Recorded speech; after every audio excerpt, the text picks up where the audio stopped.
Pow yippee yay guys, it's Pow number 11 and I'm super excited to be with you guys today. As always, we're going to dive into the love of the community and talk about what's happening on SwissBorg network. You guys know my name is Cyrus Fazel. I'm the proud founder and CEO of SwissBorg, always here to serve you.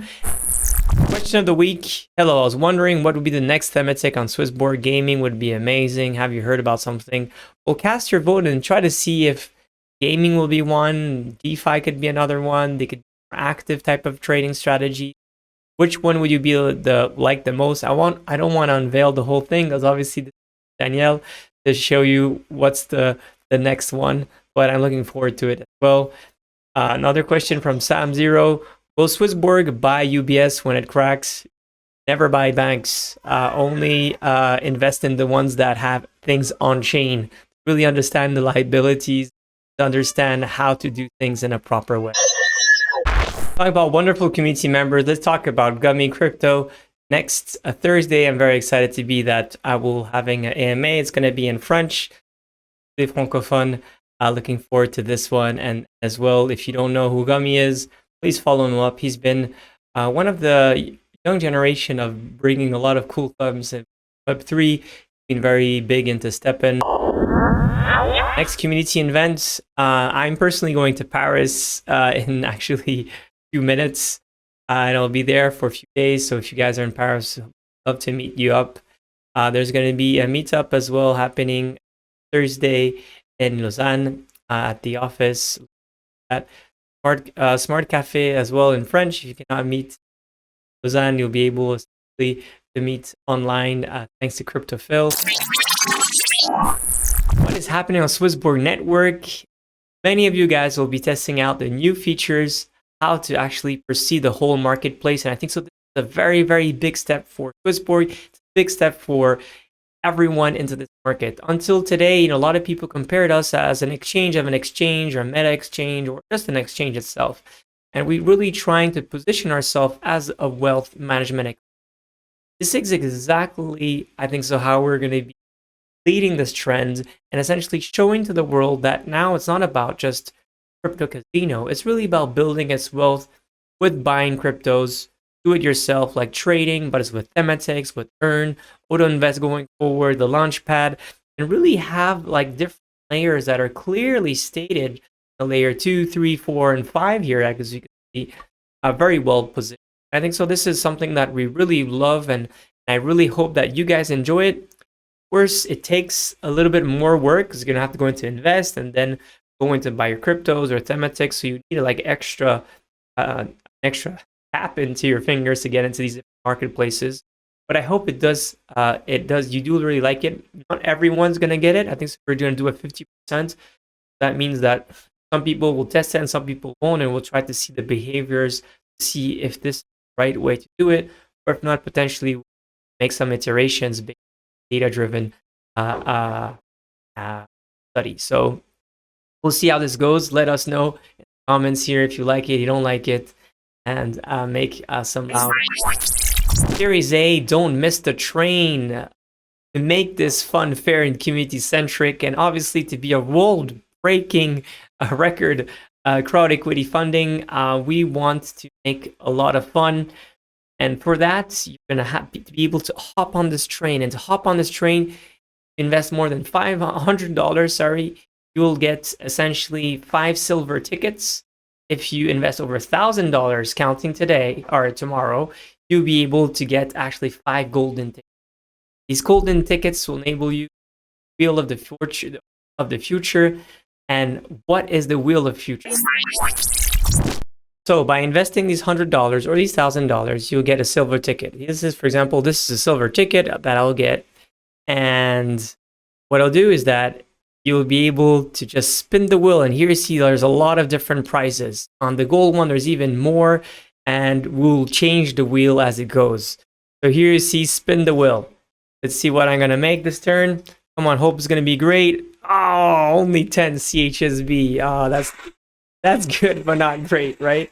Obviously, there's some premium tiers. There's really cool stuff that's going to be in it.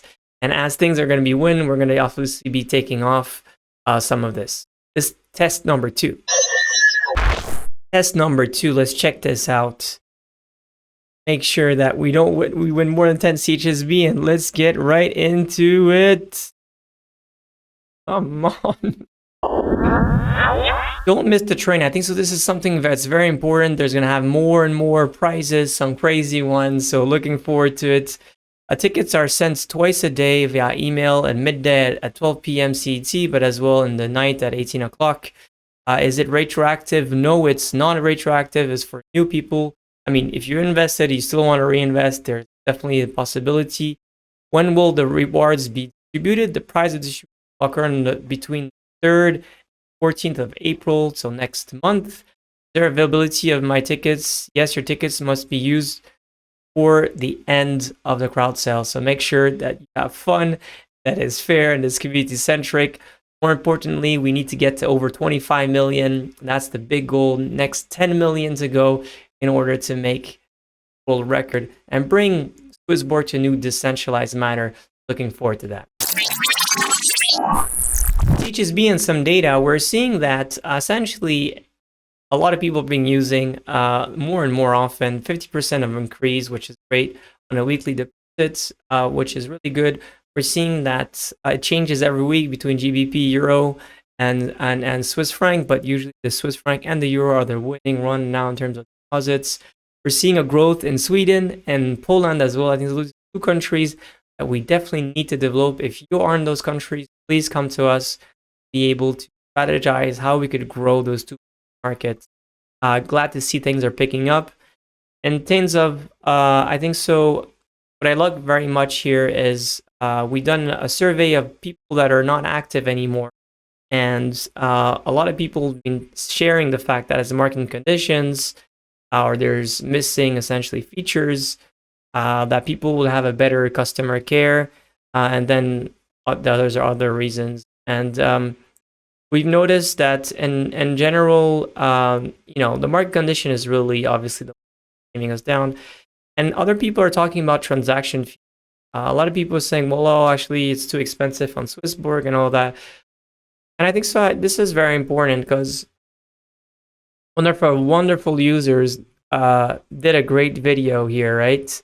And this video shows extremely well through 12,500 euros on Binance, which is the cheapest exchange in the world. Just here, compare SwissBorg with premium, or even with not premium, you save over X%. And it's the only way to actually transfer fiat itself, right? So this is something that shows again that SwissBorg is not necessarily more expensive. It's actually cheaper than any other exchange when you go from fiat to crypto. And I really want to thank Boggy Booger for this. This is really, I think, so fundamental because there's no other cheaper. Our wonderful finance, right? So this shows again that not only we're cheaper if you're Genesis or Generation, but even if you're not a premium user, it's still cheaper to go from fiat to crypto to BTC. So imagine on the other pairs, you want to go from euros, essentially like Aave token, buy Bitcoin, then go to Bitcoin to Aave, which is different. You see additionally there. This, I think, so is very important, is people don't realize at the end where the fees, why people are hiding fees and there's spreads. Not that there's any spread taken on Binance, but on all the other different that are. These are things that really people should be aware of. We're just the difference that we're just transparent about. And this is something very, very ethical, and it's very important. And again, thank you, Boggy Booger, for this. It means a lot to compare and to see that, well, actually, we're even much cheaper. Guys, last week we launched one of a really cool product for yielding on BTC. And who is it better than to actually introduce Sebastien S., the founder of Block Green, providing sustainable yield on Bitcoin. Very excited to have you in the Pow Wow. Sebastien, how are you doing? Great. Thank you very much for having me. Perfect. Well, Sebastien, tell us who you are and what's Block Green's mission. Yeah, cool. Well, I'm the CEO and founder of Block Green. We've been working on this project for now almost 2 years with a team that is based out of Switzerland and then scattered around Europe. The vision for Block Green has always been to allow liquidity for Block Green, for Bitcoin miners, And by that, enabling anyone to access this industry by providing Bitcoin. And the idea is that by providing this capital, more and more miners will grow, and miners using sustainable energy, and this will kind of reinforce this ecosystem. So in some other words, does that mean that block transmission to some way as well, it's decentralizing even more Bitcoin itself? Yeah, decentralizing hash rate and providing access to this industry, which is, of course, a very specialized industry where typical large corporations and companies are active, and also securing the network. In a sense, more of those companies are coming up, but they are typically quite difficult for retail to access. They're specialized, they are professional. And so with Block Green, we enable this connection between Bitcoin holders and the core industry that secures the network. Very, very interesting. I really like it. There's one terminology, by the way, I like very much is know your miner. Can you tell me more about what know your miner is? Sure. So the idea of what Block Green offers is that we offer this access, but we also want to be working with the best company of our space, the best in class. And so we, as Block Green, are sitting in the middle of the people willing to deploy liquidity towards mining and the miners themselves. And what we provide is actually a vetting due diligence system, which we call Know Your Miner, KYM, where we look at the company in terms of their financials, their structure, their operations. So we go on site, we evaluate their hash report, their machines, and we of course look at how they're electrified, what's the power source, is it a renewable power source, what is the exposure to potential variation in price, so that we can come up with a scoring system, which allows also people browsing those different opportunities that we offer to understand the counterparty, and allows us to decide whether or not the miner is worthy of our platform. Super cool. So Sebastian, can you explain us a little bit, like where does the yield come from to understand how, for example, in SwissBorg, some of our users right now are getting a very high yield on Bitcoin, which is very rare, by the way. And this is something that obviously everyone was very excited. I think so. We were able to, within 3 hours, fill up the vaults, and some people got a little bit disappointed not participating. So where does the yield come from? Yeah, so it's a different yield source than you would typically find on DeFi. What we provide to the mining industry is a liquidity solution that is revenue based. So we provide upfront liquidity based on the future revenue that the miners will generate. Typically, the mining industry has a large requirement in capital. Machines are expensive, sites are expensive. You need to invest in infrastructure, of course. You need to secure your power agreements. And provided that this industry is nascent, they don't have access to the same kind of capital markets than other high asset heavy industries. And so miners were taking on equipment financing solutions, so debt on the equipment that they were purchasing.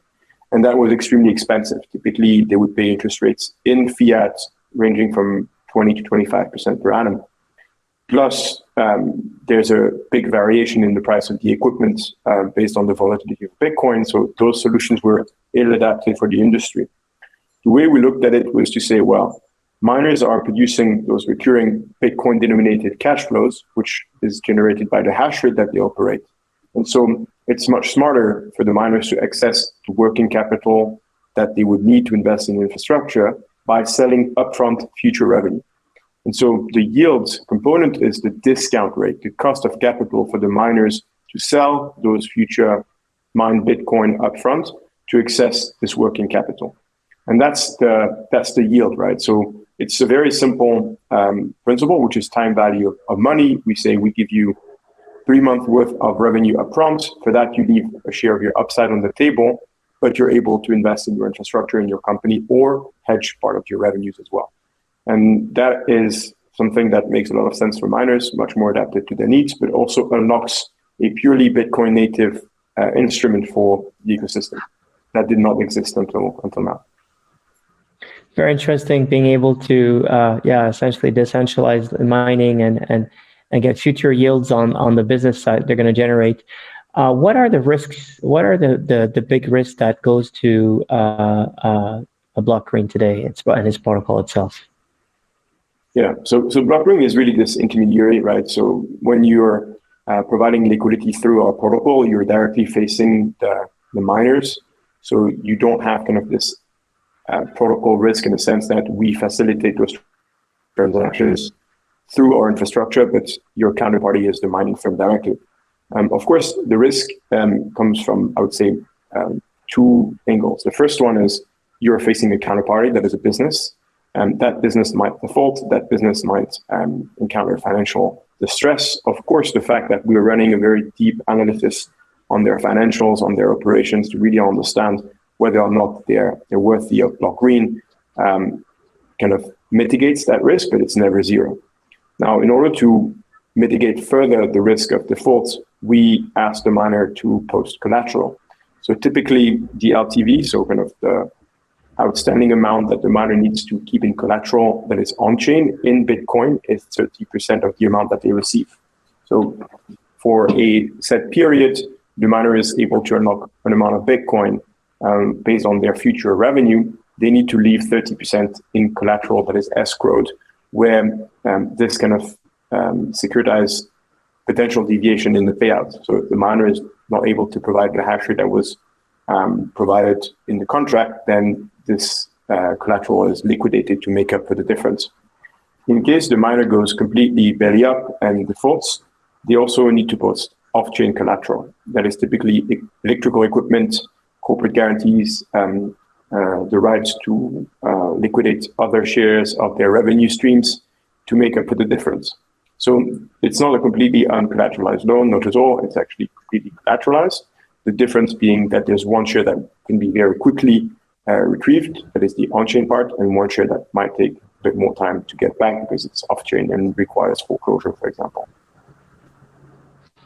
Very interesting. I like the fact that it's really connected to the on-chain and as well off-chain side of the business, and it's a great link to for both of it.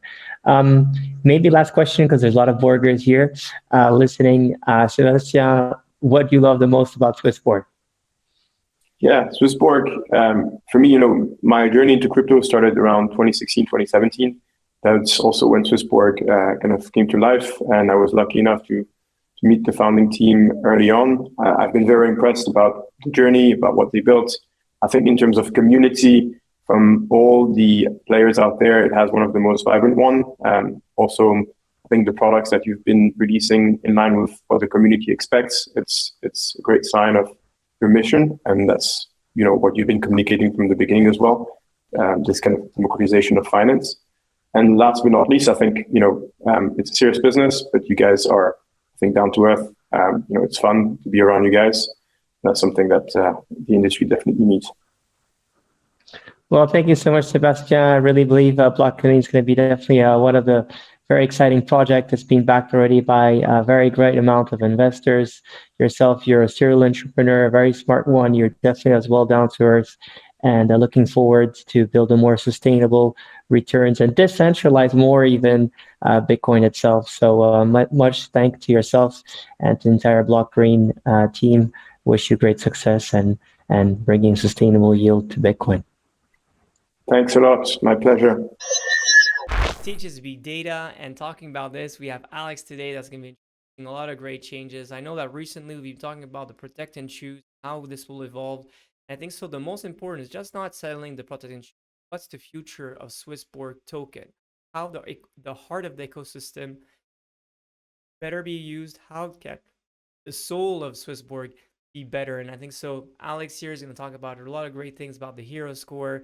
On the positive side, we have more premium users than last week. We're 200 million here and almost 150,000. Cast your vote to know when it's going to be 100,000 token holders in the app. Hey SwissBorg fam, it's Alex here. I just wanted to make a quick video for you and an update on the CHB workshops. We've already conducted 7 of them with the community in English, in French, We've also done with the Cs, with the PMs, with the engineers. So we've managed to get a lot of feedback. And today I want to share a quick summary with you for you to see what's going on and what are the problems we've managed to identify, the root causes, tracking back all the way to the major and highest priority changes that we need to make for our beautiful CHSB. So I'll make you a quick video before I jump into a keynote here at the World Blockchain Summit, and hope you enjoy. All right, so let's start by identifying the problems that we've received numerous times from the community, and I just wanted to give you a quick summary, everyone.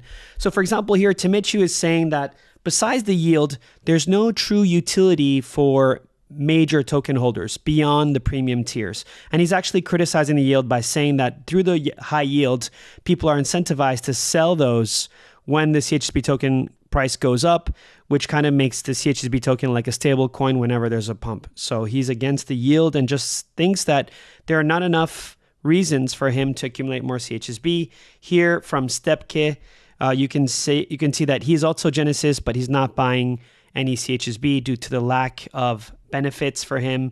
And then SwissBorg Mania, our amazing Juju, is saying the same thing, essentially, that, there are not so many reasons for people to accumulate more than the premium tiers.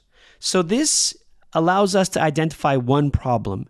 There are no clear, and if we go all the way up to our quadrant, which we visited just 2 weeks ago, there are no clear reasons for us to work on quadrant number 1, which is community demand beyond premium tiers, which would help constant buying pressure, but also help reduce selling pressure.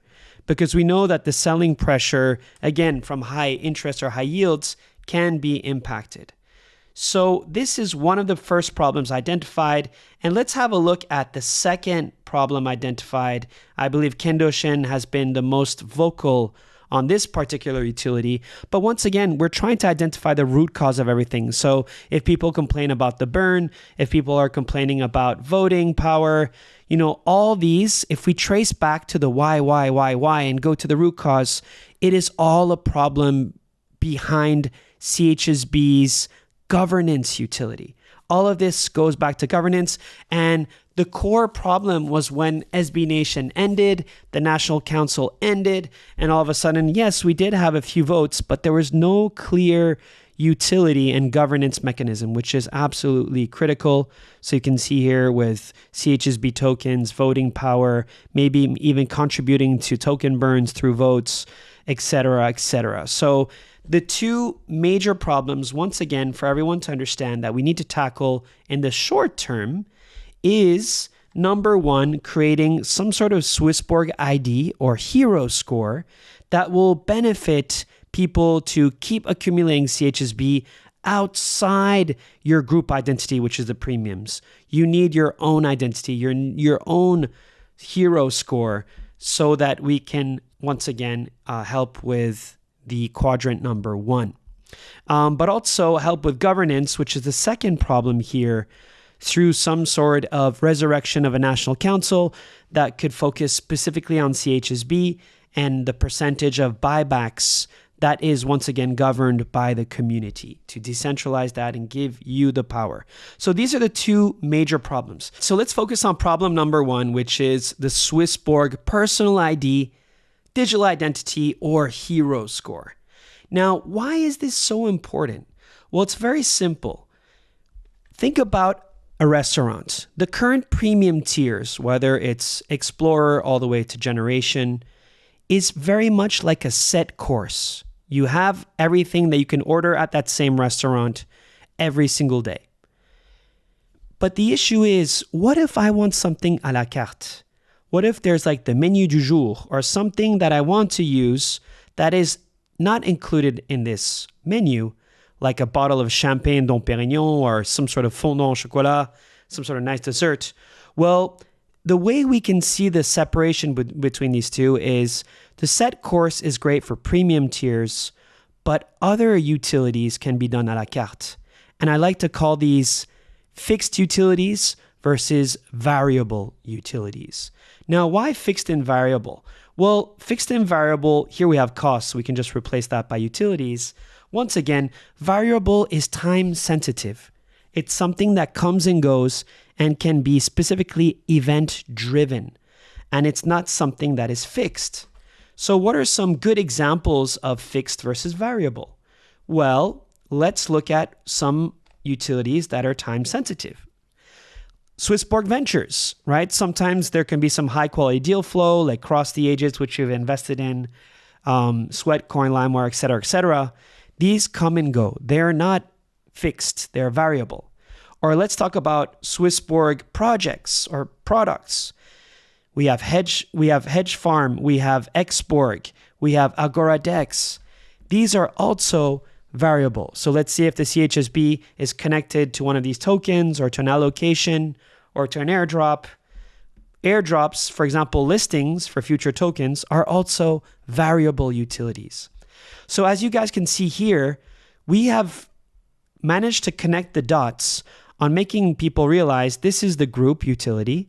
This is your individual identity or hero score utility, which will be connected to all of these products, including a very key product that we want to launch this year. We haven't found out the name yet, Opportunity Alpha, but this is going to be very important. So all of a sudden, you can see that we're creating a new utility.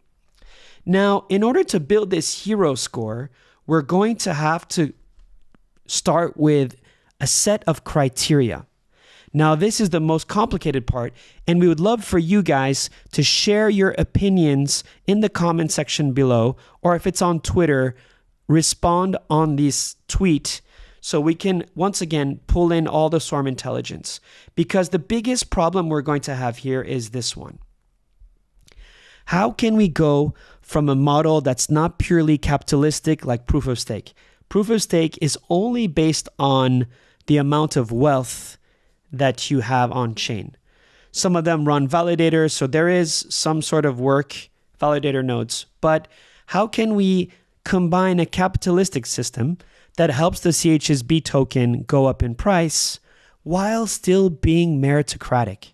And this, I can tell you everyone, there are going to be lots of arguments online, but the idea is to have something, once again, that's capitalistic, that helps with products, with price, with all the pros of capitalism, but doesn't completely remove equality of opportunity. And this is the fine line and balance that we will need to weigh over time. So far, based on 7 workshops that go beyond 1 hour, here is a short list of criteria to give you some ideas if you don't have some.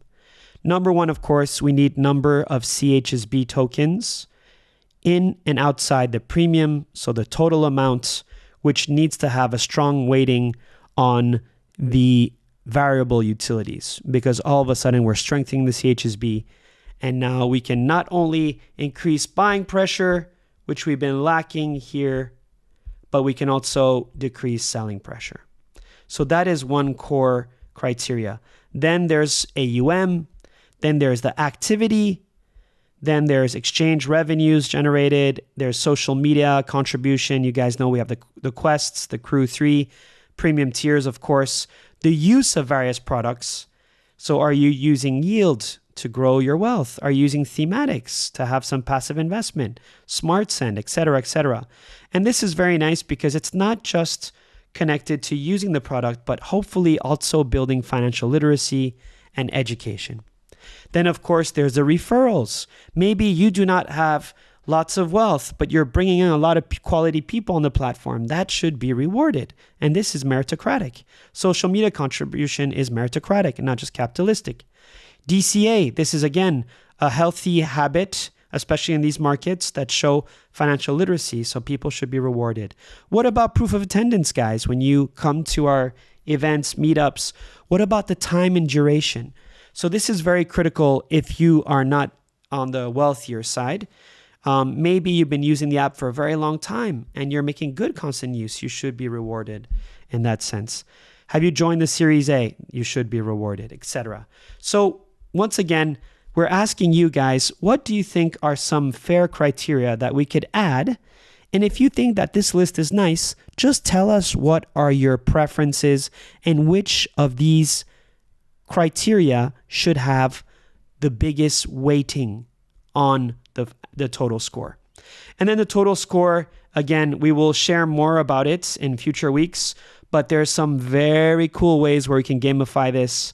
But once again, today we wanted to share with you the two core problems that we found, which are governance, and that I can tell you guys that we have a rockstar team working around the governance side, but also the hero score, why it matters, what are the perks that you're probably going to get, and how we can help our beautiful CHSB. Thanks for watching, guys. Thank you, Alex, for the great discussion about CHSB token. Now, the community index, cast your vote and see what's going to be. It's going to be higher than last week, which was 5.4, if I remember. Hopefully it will be, and it is very, very bullish, 7.5. Glad to be back there. Activities pumping, price is pumping, and in the app, CHSB holders, everything is growing. Invitation is growing as well. And this is perfect timing for the Series A, what we're becoming. Beautiful burgers, been a crazy week, showing that finally Bitcoin is playing its role, fighting against essentially the old banking system. And I think so this is something very important back to our mission, that this last 2-3 weeks that have been very chaotic for everyone, it's actually a very good warning time, right? It's a good time to realize what has been happening. We said that centralization is not happening well, right? If you look at politics now in France with the grève and the wars in Europe, well, you see even more what's happening with a fiat system that is breaking, the dollar just plunging back, printing, trillions of dollars going to be printed in the next weeks and next months. You see as well that the fact that banks being insolvent and doing a lot of trading that is very with risky assets, not being able to put back, and you can see that the trust with the banks and up to the dollar is just going to low more and more and more. And we know that crypto, though, is the way of trusting not only code, not only having transparency, but being part of a community that could really together, not only build the future together, but could vote on things that could build the future together. And I think so this is really the very much important. I think as well that, of course, SwissBorg, its token, we need to do a lot of different things, and the way that Alex is trying to really bring this amazing way of this hero score, but more decentralization to it, governance, and getting more power for you guys to burn if you want to burn, choose if you want to choose, do things, and just trying to grow as an ecosystem. I think so this is something that's very important. I'm very, very much bullish about the future. Of course, our Series A with a world-breaking record of 14,000 people, 16 million and a half francs in the wallets for now, which is amazing. And for this, I really want to thank you guys. Right now, I'm on the train to Paris, and I hope to see you there. And if not, as always, be healthy, be wealthy. Love our CHSB and our equity. Take care, guys. Bye. Through SwissBorg, all assets will have a fiat gateway. And here is the thing. Premium features gives you zero fee trading. It's an amazing fiat gateway.